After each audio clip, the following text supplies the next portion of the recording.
Welcome back to Out with the New and In with the Old. Today, I'm going to talk about vehicles I like to stay away from for a number of different reasons. High cost, chance of unreliability, just a number of reasons. And the cost of repair. I recently, I think I told you about a Mercury Mystique I bought, and it was those cars when I looked them up. Oh yeah, they called it the Mercury Mistake, so it was kind of a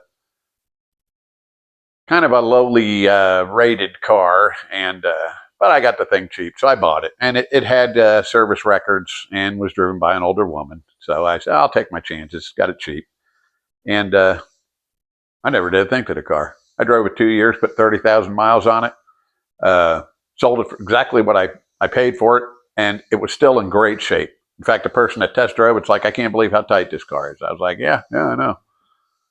Sometimes I think I should have kept it another 2 years. So, these reliability ratings, sometimes I don't know if I won't say they're incorrect, but I think, if they're taking a pool of cars and they're all like in the middle of the city, cars in the city get the crap beat out of them a lot worse than they do in a rural area. But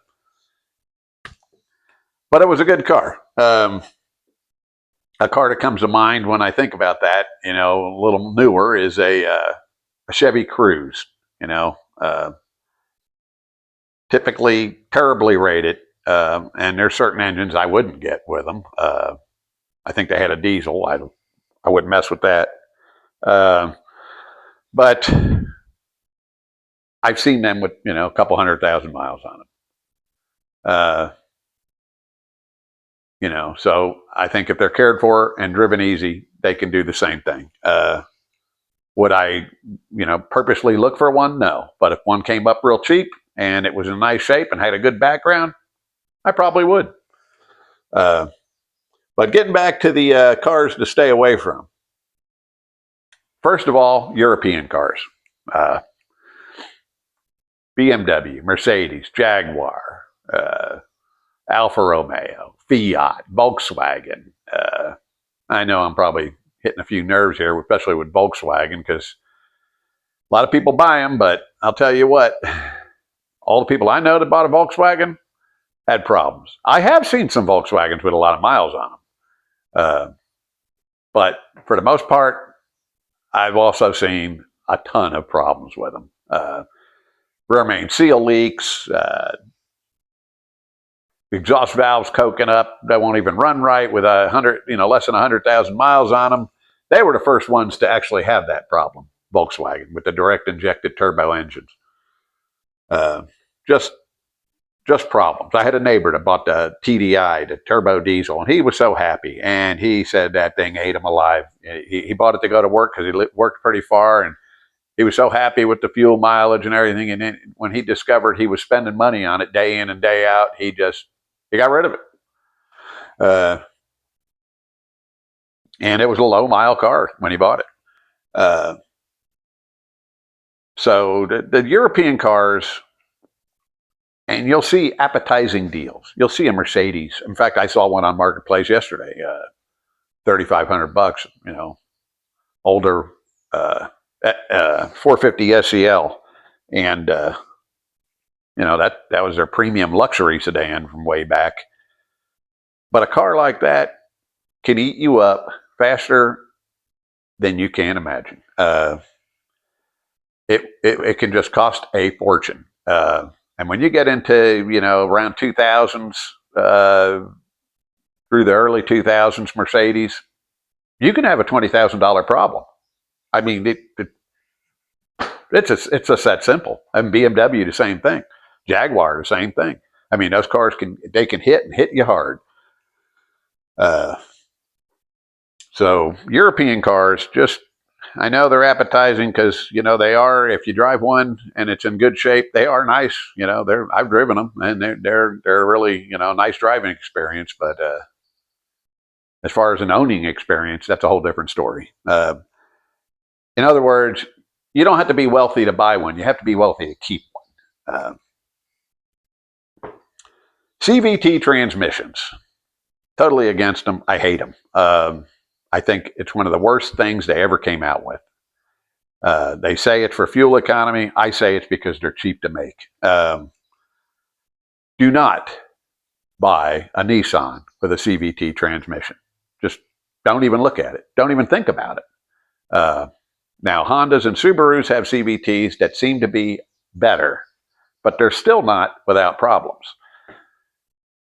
If you look at a Honda or Subaru with a CVT, make sure it's been religiously maintained. That is the key to a CVT. They have frequent intervals to be serviced, and they need to be adhered to, or they will go down the drain, just like the Nissan. So, CVTs, turbos. I know there's a lot of turbo cars out there.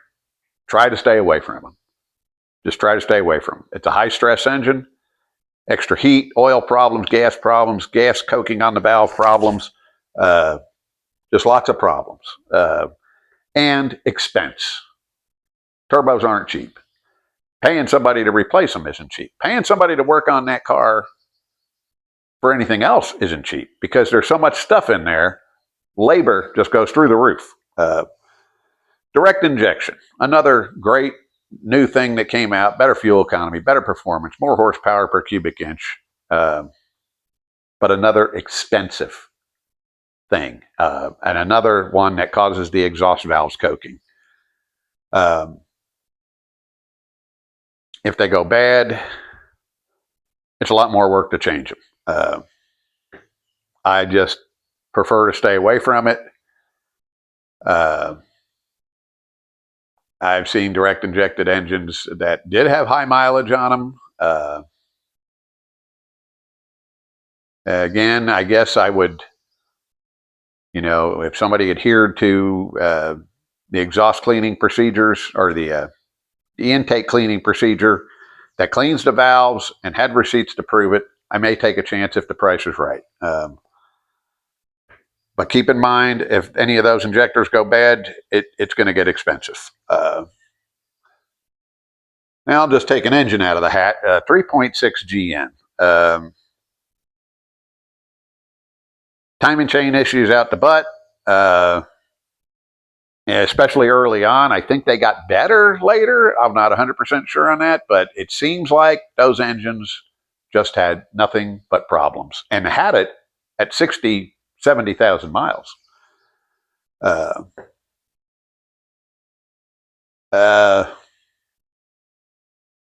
Triton cam phaser Fords.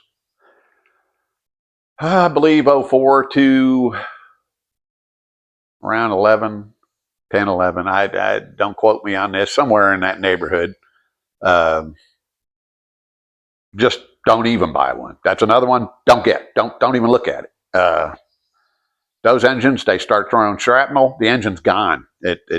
You need a new engine. Look it up. I won't even get into detail on it because it's a terrible design. The 6.4 Hemi. Lots of lifter cam issues. I owned one. I sold it with low mileage. I got a story on that. The guy at the grocery store that bagged groceries is a retired Vietnam vet, and me and him, he loved my truck when I bought it, and regular cab. He just thought it was the prettiest thing. And me and him talked all the time. He had a 96 Dodge with 335,000 miles on it, you know, and yeah. He goes, I'd like to get one of those. And crap, he's 82 years old and talking about buying new trucks. But anyway, he was always asking me about it, telling me his son, who had a farm, had one with the 6.4, same engine. And, oh, that's good. Yeah, he loves it, blah, blah, blah. And then I'm going through the line one day, and he goes, "Oh, my son's truck's in the shop." I said, "Oh, really?" And I said, "What happened?" He goes, "Well, one of the lifters, came apart and wore out the cam and threw engine metal all over the engine. And he's getting it all redone, new engine, I guess." Oh, well, that's too bad. The guy in the line behind me, I just did that to mine with 65,000 miles. I'm like, wow, I got one on each side of me, and here I am getting ready to get in a truck with a 6.4 Hemi. Uh, Talk about sucking the air out of my body. Anyway, uh, and I read about it. I knew about it already. I wasn't too worried about it because at the time I had probably less than 20,000 miles on mine, but I was like, when the warranty runs out on this thing, I think I'm getting rid of it. It's pretty high percentage of them go bad. I know people will say, "Oh no, it's only 5%." It's more than that. And that's another one of them where it wipes the engine out if you drive just a little too far. Staying on the truck deal, 6-liter Power Strokes. You'll see them cheap. Don't mess with them. There's a way to fix them, but it costs $10,000 to $15,000. The head studs, they have problems with them, and they restud them. And like I said, $10,000 repair kind of negates the cheapness of the truck if you got it cheap. I think the common theme here is as the years have gone on, they've made more power, more torque, more fuel mileage, and that's all fine and dandy, but at the cost of mechanical reliability. Go back to your Mercury Marquis with a 4.6, your Buick LeSabre with a 3.8. Under stress, they made enough power. If you drive one of them, they make enough power. You can pass anybody on a 2-lane road. You can enter the highway and safely. They're plenty fast. They're quiet. They're smooth. And they last. They last because they're under stress. Everything now is overstressed. I'll hit a couple motorcycles up while we're here. 99 to 06 Harley twin cams. Cam chain tensioners. Unless the guy has physical proof that it's been done, take it into account on the price or don't buy it. Because it'll cost $1,500 to $2,000 to do it. Maybe $1,000 if you do it yourself. But it will do the same thing as the Hemi and the Cam Phaser Ford. If it lets loose, it will wreck the engine. It just spreads everything, clogs up the fuel pump. And what it is the cam chain tensioners have these nylon shoes, and they're mechanical, and it puts a lot of force, and it wears them out. And once they get worn to the point where they're hitting metal, everything just starts spreading everywhere. And you got an engine that's no good. Other than that, the engines are good. So, I mean, if you get a deal on one and think, you can spend that money and, it'd be a good bike. Everybody, most Harley guys know about it. And there's plenty of shops that have done probably thousands of them by now. It's amazing how many people don't know about it, though. So I figured I'd put that out there. I wouldn't buy an all-out sport bike either. Mainly because they just get the crap beat out of them. I mean, they're probably more durable than most bikes, but the guys that buy them don't treat them very nice. They get tracked, they get multi-burnouted, just a crap beat out of them. So, I mean, not something I'd buy used.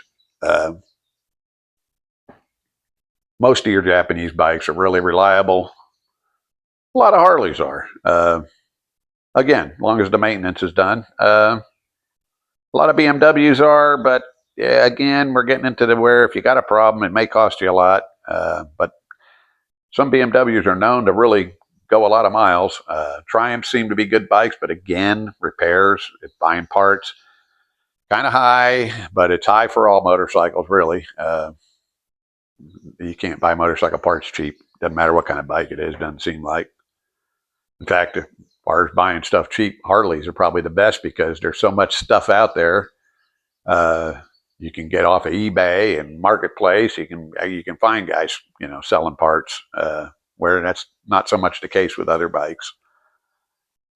Anyway, I thought I'd run this down. I know I probably missed a lot, but it gives everybody at least the tip of the iceberg of what really probably shouldn't be looked at. Anyway, I appreciate you watching. If you're enjoying the content, subscribe, hit the like button, and thanks again.